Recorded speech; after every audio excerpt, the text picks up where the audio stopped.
کوئی دکھ محسوس نہیں ہوتا، کوئی غم نہیں لگتا، کوئی تکلیف نہیں لگتی. صرف فضلاً کبیرہ کی بات سوچتے ہی دل ٹھنڈک سے بھر جاتا ہے کہ اللہ کا اتنا بڑا احسان ہے کہ اس نے ہمیں محمد صلی اللہ علیہ وسلم کی امت میں سے پیدا کیا. کیا ہوتا اگر آپ کا پیغام ہم تک نہ پہنچتا، ہم آپ سے پہلے آ کے دنیا میں سے چلے جاتے، یا ان لوگوں میں پیدا ہو جاتے کہ جہاں یہ میسج اس طریقے سے نہیں پہنچا جس طرح ہم تک پہنچا ہے. اس فضل کبیر پر اللہ کے شکر گزار ہوا کرے، اور یقین مانے کہ جتنے زیادہ آپ شکر گزار ہوں گے اتنے زیادہ آپ کے دل کے اندر ایک اطمینان کی کیفیت آنے لگے گی. وہ جو نفس مطمئنہ ہے، اور خصوصاً آپ یہ محسوس کریں گے کہ اگر آپ شعور سے سیرت پڑھ رہے ہیں نا، اور بیچ میں درود شریف آتا ہے تو ساتھ ساتھ درود شریف پڑھتے ہیں، تو یقینی طور پر آپ کی کیفیت بدلی ہوگی. اور اگر نہیں بدلی تو پھر آپ اس کو پڑھنے کا حق نہیں دے رہے. نسلوں تک امت کا یہ طریقہ رہا کہ جب کوئی پریشانی محسوس ہوتی تو بخاری شریف لے کے بیٹھ جاتے اور اسے پڑھنے لگتے کہ بار بار درود شریف آئے گا اور آپ کے اقوال کو پڑھیں گے، اور جب تک پڑھیں گے تو غم دور ہو چکا ہوگا. غم اور دل کے بوجھ اور ان ساری کیفیات کا جو ایک بہترین علاج ہے قرآن مجید کے علاوہ وہ درود شریف کا پڑھنا، آپ کی باتوں کا اور آپ کی سیرت کا پڑھنا ہے. کیونکہ قرآن مجید تو اللہ کا کلام ہے، ایک جلالی چیز ہے. جب ہم سیرت پڑھتے ہیں تو ہم اپنے آپ کو ریلیٹ کر پاتے ہیں، ایک ہیومن لیول پر ایک چیز کو محسوس کر رہے ہوتے ہیں. پھر ہمارے اندر ایک ہوپ بڑھ جاتی، ایک یقینی کیفیت آتی کہ نہیں، اٹس پاسبل، ہم کر سکتے ہیں. اور جس علم کو پڑھ کے عمل نہ بدلے وہ تو پھر صرف بوجھ ہے، گدھے کی طرح کتابیں لادنے والی بات ہے. نبوت کا آغاز اور وحی کا نزول. پھر تیسرے سال کے رمضان میں جب آپ کی عمر کا 41واں سال چل رہا تھا، یعنی 41 ایئر شروع ہو چکا تھا، آپ صلی اللہ علیہ وسلم غار حرا کے اندر ذکر الہی اور عبادت میں مشغول تھے کہ یکایک حضرت جبریل علیہ السلام نازل ہوئے اور آپ کو وحی اور نبوت سے نوازا. حضرت عائشہ فرماتی ہیں رسول اللہ صلی اللہ علیہ وسلم پر وحی کا آغاز نیند میں اچھے خواب سے ہوا. آپ جو خواب دیکھتے وہ سپیدہ صبح کی طرح نمودار ہوتا، یعنی بالکل کلیئر، واضح. پھر آپ کو تنہائی پسند آنے لگی، چنانچہ آپ غار حرا میں خلوت اختیار فرماتے اور کئی رات گھر آئے بغیر عبادت کرتے، اور اس عرصے کے لیے توشہ بھی لے جاتے، یعنی کھانے پینے کا سامان. پھر حضرت خدیجہ رضی اللہ تعالی عنہا کے پاس واپس آتے اور اسی جیسی مدت کے لیے پھر توشہ لے جاتے، یہاں تک کہ آپ غار حرا ہی میں تھے کہ آپ کے پاس حق آ گیا، یعنی آپ کے پاس فرشتہ آیا اور کہا اقرأ، پڑھو. آپ نے فرمایا ما انا بقارئ، میں پڑھنا نہیں جانتا. آپ فرماتے ہیں فأخذنی فغطنی حتی بلغ منی الجہد ثم ارسلنی فقال اقرأ. اس پر اس نے مجھے پکڑ لیا اور زور سے دبوچا، اس زور سے کہ مجھے چور کر ڈالا، تھکا ڈالا، پھر چھوڑ کر کہا اقرأ، پڑھو. میں نے کہا ما انا بقارئ، میں پڑھنا نہیں جانتا. فأخذنی فغطنی حتی بلغ منی الجہد ثم ارسلنی فقال اقرأ. اس نے دوبارہ پکڑ کر دبوچا اور چور کر ڈالا، پھر چھوڑ کر کہا اقرأ، پڑھو. فقلت ما انا بقارئ، میں نے کہا میں پڑھا ہوا نہیں ہوں. فأخذنی فغطنی الثالثة ثم ارسلنی فقال اقرأ باسم ربک الذی خلق خلق الانسان من علق اقرأ وربک الاکرم الذی علم بالقلم علم الانسان ما لم يعلم.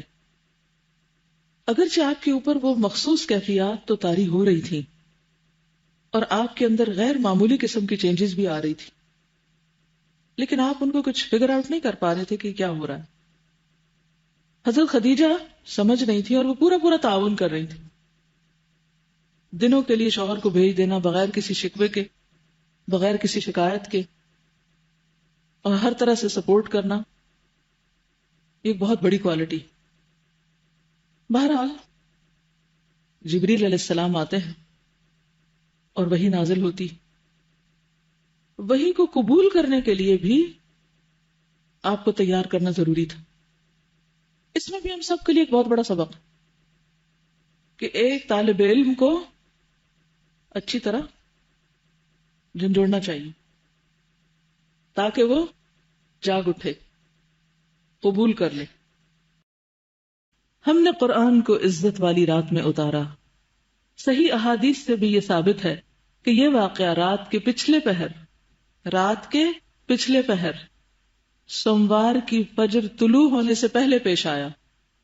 چونکہ لیلۃ القدر رمضان کی آخری 10 راتوں میں سے کسی طاق رات میں ہوا کرتی ہے، اور اس سال سوموار 21 رمضان کو لیلۃ القدر تھی، اس لیے اس سے یہ نتیجہ نکلتا ہے کہ آپ صلی اللہ علیہ وسلم کی نبوت آپ کی پیدائش کے 41ویں سال 21 یعنی 21 رمضان سوموار کی رات شروع ہوئی. اس روز اگست کی 10 تاریخ تھی. اتفاق سے اس سال بھی اگست میں رمضان آ رہا ہے. اور 610 عیسوی قمری حساب سے اس وقت آپ صلی اللہ علیہ وسلم کی عمر 40 سال 6 مہینے 12 دن تھی. ایک دن گنا لوگوں نے. 40 سال 6 ماہ 12 دن. اور شمسی حساب سے مراد عیسوی کیلنڈر 39 سال 3 مہینے 22 دن. لہذا آپ کی بعثت 40 سال شمسی کے سرے پر ہوئی. یعنی لونر کیلنڈر کے حساب سے تو آپ 40 سے اوپر کے ہو چکے تھے، لیکن شمسی کیلنڈر کے اعتبار سے ابھی نہیں. اب کیا ہوا، ایک دفعہ وحی آئی، پھر وحی بند ہو گئی. وحی کی بندش اور دوبارہ نزول. جیسا کہ بتایا گیا، غار حرا میں پہلی وحی اتر کر بند ہو گئی تھی. یہ بندش کئی روز تک قائم رہی. کئی کہتے 3 سال، تو یہ روایت غلط ہے، چند دن کی بات ہے یہ. اس کی وجہ سے نبی صلی اللہ علیہ وسلم کو سخت رنج اور ملال ہوا، لیکن مصلحت الہی اسی میں تھی، کیونکہ اس طرح خوف جاتا رہا، یعنی آپ نارمل ہو گئے. معاملے کی نوعیت کو سمجھنے کا موقع ملا، اور دوبارہ وحی کی مشقت جھیلنے کے لیے صرف یہی نہیں کہ طبیعت آمادہ ہو گئی، بلکہ ایک گنا شوق اور طلب بھی پیدا ہوئی. اور آپ صلی اللہ علیہ وسلم دوبارہ وحی آنے کا انتظار فرمانے لگے. پہلے تو آپ کو ڈر لگا اور آپ نے کہا کہ مجھے اپنی جان کا ڈر ہے، اور خوف زدہ تھے، پھر آہستہ آہستہ نارمل ہو گئے. حضرت خدیجہ کی تسلی بھی ساتھ رہی. ادھر گوشہ نشینی کی بقیہ مدت پوری کرنے کے لیے آپ صلی اللہ علیہ وسلم ورقہ کے پاس سے پلٹ کر دوبارہ غار حرا تشریف لا چکے تھے، کیونکہ آپ پورا مہینہ وہاں رہتے تھے، آخری عشرہ وہاں گزارتے تھے، لہٰذا آپ پھر واپس چلے گئے غار حرا. پھر جب ماہ رمضان ختم ہو گیا اور آپ کی مدت اعتکاف پوری ہو گئی، تو حسب عادت پہلی شوال کی صبح حرا سے اتر کر مکہ روانہ ہوئے. خالی کا مشہور شعر ہے نا، اتر کر حرا سے سوئے قوم آیا، اور ایک نسخہ کیمیا ساتھ اپنے لایا. کیمیا یعنی گولڈن ورڈز. نبی صلی اللہ علیہ وسلم کا ارشاد ہے، فَلَمَّا اسْتَبْطَنْتُ الْوَادِيَ نُودِيتُ فَنَظَرْتُ عَنْ يَمِينِي فَلَمْ أَرَ شَيْئًا وَنَظَرْتُ عَنْ شِمَالِي فَلَمْ أَرَ شَيْئًا وَنَظَرْتُ أَمَامِي فَلَمْ أَرَ شَيْئًا وَنَظَرْتُ خَلْفِي فَلَمْ أَرَ شَيْئًا فرفعت رأسي فرأيت شيئا فإذا الملك الذي جاءني بحراء جالس على كرسي بين السماء والأرض فجئثت منه رعبا حتى هويت إلى الأرض فأتيت خديجة فقلت زملوني زملوني دثروني وصبوا علي ماء. اور اپنے رب کی بڑائی بیان کرو اور اپنے کپڑے پاک رکھو اور گندگی سے الگ تھلگ رہو. تو قرآن لینے کے لیے پہلی شرط کیا ہے؟ طہارت، صفائی، جسمانی بھی اور روحانی بھی. دل بھی صاف ہو، لباس بھی صاف ہو، جسم بھی صاف ہو. اس لیے خاص اہتمام کرنا چاہیے طہارت و نظافت کا جب آپ قرآن مجید پڑھا رہے ہوں. یہ واقعہ نماز فرض ہونے سے پہلے کا ہے. اس کے بعد وحی میں تیزی آ گئی، چنانچہ پے در پے وحی آنے لگی، یا کے بعد دیگرے. ان آیات سے آپ کی رسالت شروع ہوئی. پہلے آپ کو نبی بنایا گیا تھا، یہاں رسول بنایا گیا. یہ فرق ہے. چیپٹر کا نام ہے نبوت اور رسالت. نبوت میں بس صرف پڑھنے کی بات ہے، اور رسالت میں آگے پہنچانے کی. پہلا ہے خود پڑھ لو، اور دوسرا ہے آگے پہنچاؤ. آپ کی یہ رسالت آپ کی نبوت کے اتنے دنوں بعد شروع ہوئی جتنے دنوں وہی بند رہی تھی. ان آیات میں آپ صلی اللہ علیہ وسلم کو 2 طرح کے کام سونپے گئے ہیں، اور دونوں کے نتائج بھی بتا دیے گئے ہیں. ایک کام یہ ہے کہ آپ لوگوں کو اللہ کا حکم بتائیں اور بدعملی کے نتائج سے ڈرائیں. آپ کو یہ حکم قم فانذر، اٹھ اور ڈرا کے ذریعے سے دیا گیا ہے، کیونکہ اس کے معنی یہ ہے کہ آپ لوگوں کو یہ بتا اور سمجھا دیں کہ وہ جس طرح کی گمراہی اور بدعملی میں مبتلا ہیں اور غیر اللہ کی پوجا اور اللہ کی بعض صفات اور افعال اور حقوق میں دوسروں کو شریک ٹھہرانے کا جو کام کر رہے ہیں، اللہ تعالیٰ اس پر ان کو عذاب دے گا. تو سب سے پہلے کس سے روکا گیا؟ شرک سے. دوسرا کام یہ ہے کہ آپ خود اپنے اوپر اللہ کے احکام لاگو کریں تاکہ آپ کو اللہ کی خوشنودی بھی حاصل ہو اور آپ دوسروں کے لیے نمونہ بھی ٹھہرے. یہ حکم بقیہ آیات میں دیا گیا ہے. چنانچہ وَرَبَّكَ فَكَبِّرْ کا مطلب یہ ہے کہ آپ بڑائی اور کبریائی کے لیے اللہ ہی کو خاص کر لیں، اس میں کسی اور کو اس کے ساتھ شریک نہ کریں. اور وَثِيَابَكَ فَطَهِّرْ کے بظاہر معنی یہ ہے کہ کپڑے اور جسم پاک رکھے، کیونکہ اللہ کے سامنے نجاست اور گندگی کے ساتھ کھڑے ہونا ٹھیک نہیں. مگر محققین کے نزدیک اس کے معنی یہ ہے کہ اپنی روح کو پاک اور منزہ رکھیں. اور وَالرُّجْزَ فَاهْجُرْ کا معنی یہ ہے کہ اللہ کی ناراضگی اور عذاب کے اسباب سے اور قوم کی بدعمالیوں، گندگیوں اور آلودگیوں سے الگ ہو جائیں. اور وَلَا تَمْنُن تَسْتَكْثِرْ زیادہ چاہنے کے لیے احسان نہ کر کا مطلب یہ ہے کہ اس دنیا میں احسان کے بدلے کی خواہش اور امید نہ رکھیں، بلکہ یہ سمجھ لے کہ یہ مشکلات اور آزمائشوں کا راستہ ہے. لہذا اپنی قوم کا دین چھوڑنے اور ایک اللہ کی طرف بلانے پر تکالیف اور دشواریاں سہنے کے لیے تیار رہیں. حضرت عائشہ کہتی ہے کہ بعض اوقات وہی نازل ہو رہی ہوتی ہے اور آپ سواری پہ ہوتے، اونٹنی پہ ہوتے، تو جانور اپنی گردن زمین پہ ڈال دیتے، یعنی اونٹنی اپنی گردن جھکا دیتی اور یوں لگتا کہ جیسے وہ کمر ٹوٹ جائے گی، اس کی اتنا بوجھ ہوتا تھا. حضرت اسما کہتی ہے کہ جس وقت نبی صلی اللہ علیہ وسلم پر سورۃ المائدہ مکمل نازل ہوئی تو ان کی اونٹنی کی لگام میں نے پکڑی ہوئی تھی، اور وہی کے بوجھ سے ایسا معلوم ہوتا تھا کہ اونٹنی کا بازو ٹوٹ جائے گا، یعنی چرچرا رہی تھی ایک طرح سے. پھر اسی طرح یہ تھا آپ کو فکر ہوتی تھی کہ کہیں میں بھول نہ جاؤں، تو آپ جلدی جلدی اس کو پیچھے دہرانے لگتے، جس کا ذکر سورۃ القیامہ میں آتا ہے. اللہ تعالیٰ نے فرمایا کہ لا تحرک بہ لسانک لتعجل بہ، آپ تیز تیز اس کو مت دہرائیں. ان علینا جمعہ وقرآنہ فاذا قرأناہ فاتبع قرآنہ، یعنی کہ سورت نازل ہو رہی ہے، بیچ میں آپ کی کیفیت دیکھ کے سبق روک کے پہلے کہا نہیں ایسے نہیں پڑھنا، پھر اس کے بعد آگے. ان سب چیزوں میں ہمارے لیے سیکھنے کی باتیں.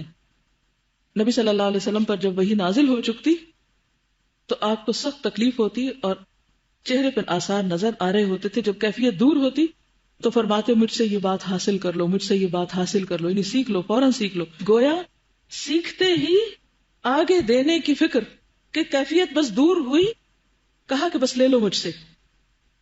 اس کا انتظار نہیں کہ اچھا میں ذرا اس کو 4-5 دفعہ اور دوہرا لوں اور پکا کر لوں، پھر وہ ہوگی کوئی نماز کے بعد کا وقت ہوگا پھر بلاؤں گا لوگوں کو. نہیں، فوراً امانت ادا کرتے، فوراً پہنچاتے. حضرت ابو ہریرہ کہتے ہیں کہ جب آپ پر وحی نازل ہوتی تھی تو کوئی بھی صحابہ میں سے آپ کی طرف نظر اٹھا کے نہ دیکھتا تھا یہاں تک کہ وحی ختم ہو جاتی، یعنی سب ادب و احترام میں نظریں جھکا لیتے تھے.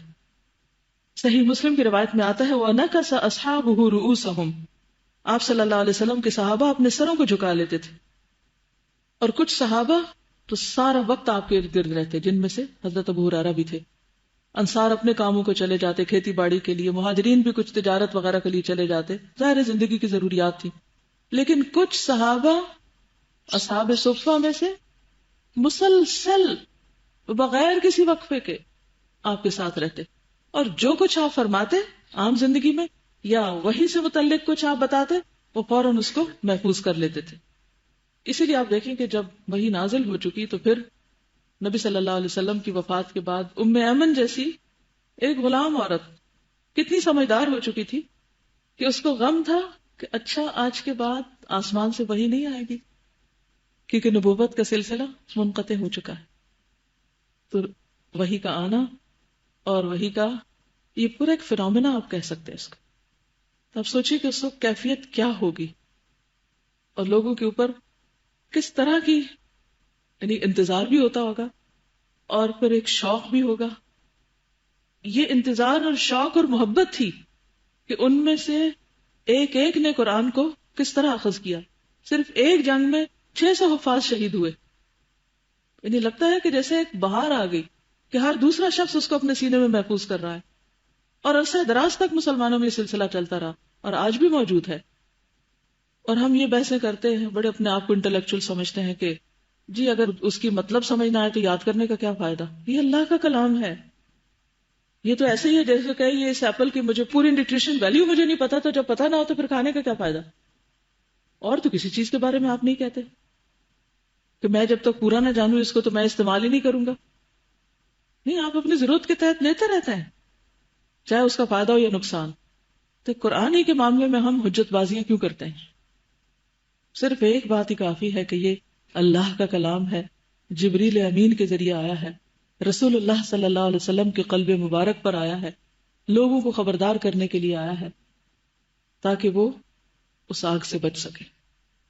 تو بہرحال چونکہ وحی کی کیفیت ایک شدید کیفیت تھی، آپ کے اوپر ایک بوجھ تھا، ان آیات کو لے کر رسول اللہ صلی اللہ علیہ وسلم واپس ہوئے، آپ کا دل کانپ رہا تھا۔ حضرت خدیجہ کے پاس پہنچ کر فرمایا زملونی زملونی، مجھے چادر اڑا دو، مجھے چادر اڑا دو۔ انہوں نے چادر اڑا دی، یہاں تک کہ دہشت جاتی رہی، یعنی کچھ دیر کے لیے بعض روایات میں آتا ہے کہ جیسے آپ سو سے گئے، خاموش ہو گئے، کام ڈاؤن ہو گئے۔ پھر حضرت خدیجہ رضی اللہ تعالی عنہا کو واقعہ سنا کر فرمایا لقد خشیت علی نفسی، مجھے اپنی جان کا ڈر لگتا ہے۔ کس بات کا؟ کہیں ایسا نہ ہو کہ میں یہ بوجھ اٹھا نہ سکوں، کیونکہ جس طرح جبریل امین نے بھیجا اور جس طرح وہ بوجھ محسوس ہوا آپ کو، تو آپ کو لگا کہ جیسے میں اس کو اٹھا نہیں سکوں گا، شاید کچھ اور دفعہ ایسے ہی وہی اترے گی تو میں ختم ہو جاؤں گا۔ انہوں نے کہا کلا واللہ ما یخزیک اللہ ابدا انک لتصل الرحم وتحمل الکل وتکسب المعدوم وتقری الضیف وتعین علی نوائب الحق۔ اللہ کی قسم ایسا ہرگز نہیں ہو سکتا، اللہ آپ کو کبھی رسوا نہ کرے گا۔ کیوں؟ اس لیے کہ آپ صلہ رحمی کرتے ہیں، رشتہ داریوں کو جوڑتے ہیں، بے سہاروں کا بوجھ اٹھاتے ہیں، تنگ دست لوگوں کی مدد کرتے ہیں، مہمان کی میزبانی کرتے ہیں، اور حق کے سلسلے میں پیش آنے والے مصائب میں مدد فرماتے ہیں۔